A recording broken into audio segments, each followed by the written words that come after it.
స్నేహితులారా, ఈ సమయాన్ని బట్టి దేవునికి వందనాలు తెలియజేస్తూ ఉన్నాను. ప్రేమపూర్వకముగా మిమ్మల్ని అందరినీ వాక్య ధ్యానంలోనికి ఆహ్వానిస్తూ ఉన్నాను. నూనె అనే ఆలోచనను మీతో కూడా పంచుకోవడానికి ఇష్టపడుతూ ఉన్నాను కనుక దేవుని యొక్క వాక్యమును మీరు ముగింపు వరకు ఆలకించాలని మీ కుటుంబ సభ్యులతోనూ తోటి విశ్వాసులతోనూ ఈ వీడియో షేర్ చేసుకోవాలని, మీ ప్రార్థన మనవులు ఎట్టివైనను కామెంట్స్ రూపంలో కానీ ఫోన్ కాల్ ద్వారా కానీ తెలియజేయండి. నమ్మకంగా మీ కొరకు ప్రార్థిస్తాము. ఈ వీడియో మీ ఆధ్యాత్మిక జీవితములకు ఉపయోగకరంగా ఉంది అని మీకు అనిపిస్తే దయచేసి ఈ ఛానల్ను సబ్స్క్రైబ్ చేసుకునవలసినదిగా మనవి చేస్తూ ఉన్నాను. లేఖనము మత్తయి సువార్త 25వ అధ్యాయము 10వ వచనము. వారు కొనబోవుచుండగా పెళ్లి కుమారుడు వచ్చెను. అప్పుడు సిద్ధపడి ఉన్నవారు అతనితో కూడా పెండ్లి విందుకు లోపలికి పోయిరి. స్నేహితులారా, నూనె అనేది కూడా మానవ జీవితంలో నిత్యావసర వస్తువుగా ఉండింది. నూనె వాడకుండా ఒక్కరోజు కూడా మనము జీవించలేం. ఏదో ఒక రకంగా ప్రతిరోజు వంటలో కానివ్వండి, శరీరానికి కానివ్వండి, సుగంధ ద్రవ్యాలలో కానివ్వండి, వైద్య విధానంలో కానివ్వండి, ఏదో ఒక చోట మనము నూనె వాడకుండా ఉండలేము.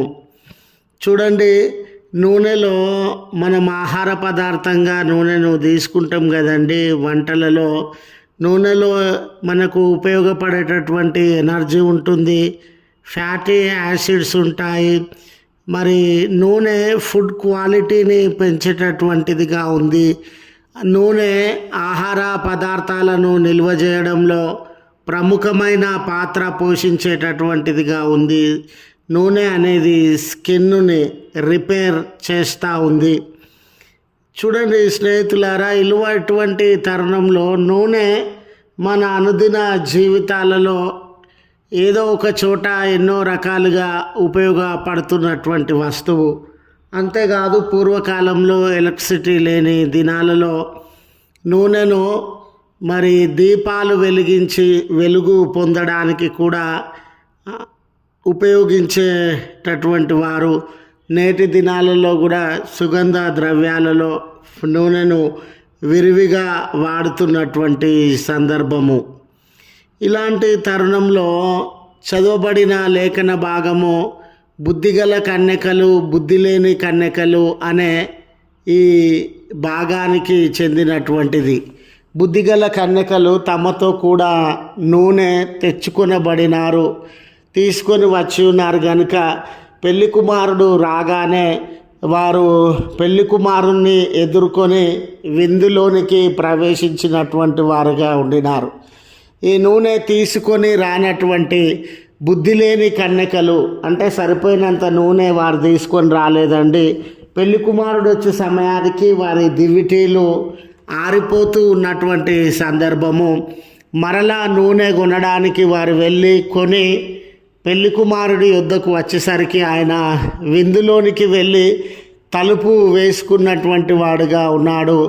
వారు ఎంత బ్రతిమాలినా కూడా సమయం అప్పటికే అయిపోయింది కనుక వారి కొరకు తలుపు తీయబడలేదు. వారు పెళ్లి విందులోనికి ప్రవేశించలేదు. ఈరోజు స్నేహితులారా, క్రైస్తవ జీవితాలలో కూడా మనము సరిపోయినంత నూనె కలిగి ఆయనను ఎదుర్కోవడానికి సిద్ధపడినటువంటి పెళ్ళి కుమార్తెల మాదిరిగా ఈ లోకంలో జీవిస్తూ ఉన్నామా?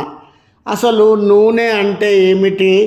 ఆ నూనెను ఏ రీతిగా మనం కలిగి ఉండాలి? ఆ నూనె కలిగి ఉండడం ద్వారా ఏ రీతిగా మనము పెళ్లి కుమారుని ఎదుర్కోవాలి అనే ఆలోచనలు గమనించినప్పుడు ఈ నూనె అనేది స్నేహితులారా, ఇది అభిషేకానికి గుర్తుగా ఉండినట్లు మనము గమనిస్తాం. అభిషేకింపబడడం ఆ దినాలలో రాజులను కానివ్వండి, ప్రవక్తలు లేదా యాజకులను కానివ్వండి ఆలివ్ ఆయిల్తో అభిషేకించేటటువంటి వారు. ఈ అభిషేకించడము అనే దానిని మనం గమనిస్తే దేవుని కొరకు జీవించడానికి, దైవిక విషయముల కొరకే జీవించడానికి ప్రజలలో నుండి ప్రత్యేకింపబడడం. నూనె దేనికి గుర్తుగా ఉంది అని అంటే ప్రత్యేకింపబడడానికి గుర్తుగా ఉంది. ఈ రోజుల్లో మన జీవితాలు ఈ లోకంలో నుండి, లోక ఆశలలో నుండి, లోక పద్ధతులలో నుండి ప్రత్యేకింపబడిన జీవితాలుగా క్రీస్తు కొరకే బ్రతకడము, క్రీస్తు ఆలోచనలను, ఉద్దేశములను అనుసరించి జీవించడం అనేది మన జీవితాలలో మనము అలవర్చుకున్నట్లయితే మనము నూనె కలిగిన కన్యకలంగా ఈ లోకంలో జీవించగలము. నూనె అనేది వెలుగునకు గుర్తుగా ఉంది. ఆనాటి ప్రత్యక్ష గుడారంలో ఈ నూనెను ఉపయోగించి వెలుగును అందించేటటువంటి వారు. భక్తులు తీసుకొని వచ్చేటటువంటి పదార్థాలలో నూనె కూడా చేర్చబడిందండి. ఆనాటి ప్రత్యక్ష గుడారానికి ఏమేం వస్తువులు వాళ్ళు తీసుకొని వస్తూ ఉన్నారో దాంట్లో నూనె కూడా చేర్చబడింది. ఎందుకు? వెలుగు, అక్కడ దీపమును వెలిగించి వెలుగును పంచాలి, వెలిగించాలి అన్న ఉద్దేశంతో ఆ నూనె తీసుకొని వారు వచ్చేవారు. ఇది దేవుని చేత ఆజ్ఞాపింపబడినటువంటి విషయం. కాబట్టి ఈ వెలుగు అనేది క్రైస్తవ జీవితాలలో ఉండాలి. మీరు లోకమునకు వెలుగై ఉన్నారు అనే మాటలో ఉన్న ఆలోచనను మనము ఎరిగి ఉన్నట్లయితే చూడండి, మంచి ఏది, చెడు ఏది, నీతి ఏంటి, న్యాయం ఏంటి, మరి పరలోక రాజ్యమునకు మార్గం ఏంటి, మరి దైవ సంబంధమైనటువంటి జీవితం ఏంటి, వీటన్నిటినీ ప్రజలకు మనము కనబరచగలిగినటువంటి వారుగా, ప్రజలు మనల్ని చూస్తూ ఉన్నప్పుడు వాటిని గ్రహించగలిగినటువంటి వారుగా మన జీవితాలు ఉండాలని జ్ఞాపకము చేస్తూ ఉన్నాను. లూకాసు వార్త 7వ అధ్యాయం 46వ వచనాన్ని బట్టి మన జీవితాలు, కుటుంబములు ఆతిథ్యం ఇచ్చేటటువంటివిగా ఉండాలి. నూనె ఆతిథ్యమునకు గుర్తుగా ఉండినట్లు మనము గమనించగలం. మన చుట్టూ ఎంతోమంది పేదలు ఉన్నారు, బలహీనులు ఉన్నారు, చాలని జీవితాలను అనుభవించేటటువంటి వారుగా ఉన్నారు. ఇలాంటి తరుణంలో వారి అక్కరలను తీర్చగలిగినటువంటి వారంగా ఉండాలి. నూనె అనేది స్వస్థతకు గుర్తుగా ఉందండి. యాకోబు పత్రిక 5వ అధ్యాయం 14వ వచనం, మార్కు సువార్త 6:13లో ఇది స్వస్థతకు గుర్తుగా ఉంది. మన చుట్టుపక్కల కూడా బలహీనులు, అనారోగ్యం కలిగినటువంటి వారు, జీవితంతో పోరాటం చేస్తూ ఉన్నటువంటి వ్యక్తులను మనం గమనించినప్పుడు వారికి సహాయమును మనము జరిగించేటటువంటి వారంగా ఉండాలి. నూనె అనేది యోహాను రాసిన మొదటి పత్రిక 2వ అధ్యాయం 20వ వచనము 27వ వచనములను బట్టి పరిశుద్ధాత్మకు గుర్తుగా ఉంది. నిజమే, మనము నామకార్థ క్రైస్తవులుగా ఉండకుండా నా తాతగారు క్రైస్తవుడండి, మా నాన్నగారు క్రైస్తవుడండి, మేము క్రైస్తవులమేనండి అని అటువంటి జీవితం కాదండి. ఆత్మ లేనివాడు నా వాడు కాడు అని ప్రభుల వారు సెలవిస్తూ ఉన్నటువంటి వేళ పరిశుద్ధాత్మను పొందినటువంటి వారంగా, ఆ పరిశుద్ధాత్మ ఫలములను ఫలించేటటువంటి వారంగా, ఎప్పుడైతే ఇవన్నీ లక్షణాలను మనం కలిగి ఉంటామో మన జీవితాలలో నూనె ఉన్నట్లండి. ఎప్పుడైతే ఇవన్నీ లక్షణాలను మనము కలిగి జీవించమో మనలో నూనె లేనట్లండి.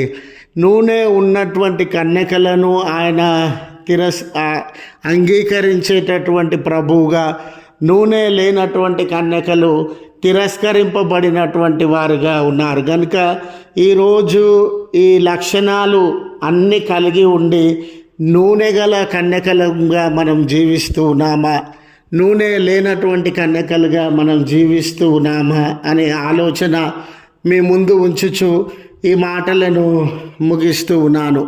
ప్రార్థించుదాము. కృపగల తండ్రి, మహోన్నతుడా, మీ పరిశుద్ధ శ్రేష్టమైన నామంనకు కృతజ్ఞతలు చెల్లిస్తూ ఉన్నాం. నిజమేనయ్యా, మరి నూనె ఉన్న కన్యకలుగా మా జీవితంలో ఉన్నవా? నూనె లేనటువంటి కన్యకలుగా మా జీవితంలో ఉన్నవా? దయగల తండ్రి, నూనె ఉన్న కన్యకలుగా మేము జీవించాలని అంటే ప్రత్యేకింపబడినటువంటి వారంగా, వెలుగు సంబంధమైనటువంటి జీవితం కలిగినటువంటి వారంగా, అభిషేకింపబడినటువంటి వారంగా, ఆతిథ్యం ఇచ్చే వారంగా, సహాయం చేసేటటువంటి వారంగా, మరి ముఖ్యంగా పరిశుద్ధాత్మ కలిగినటువంటి వారంగా జీవించడానికి మమ్మల్ని సిద్ధపరచమని వేడుకొనిచూ ఉన్నాం.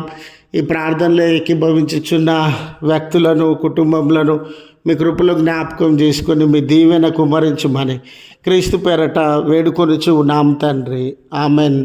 తండ్రి, కుమార, పరిశుద్ధాత్మ త్రియేక దేవుని దీవెన తోడై ఉండి మనల్ని నడిపించును గాక. ఆమెన్.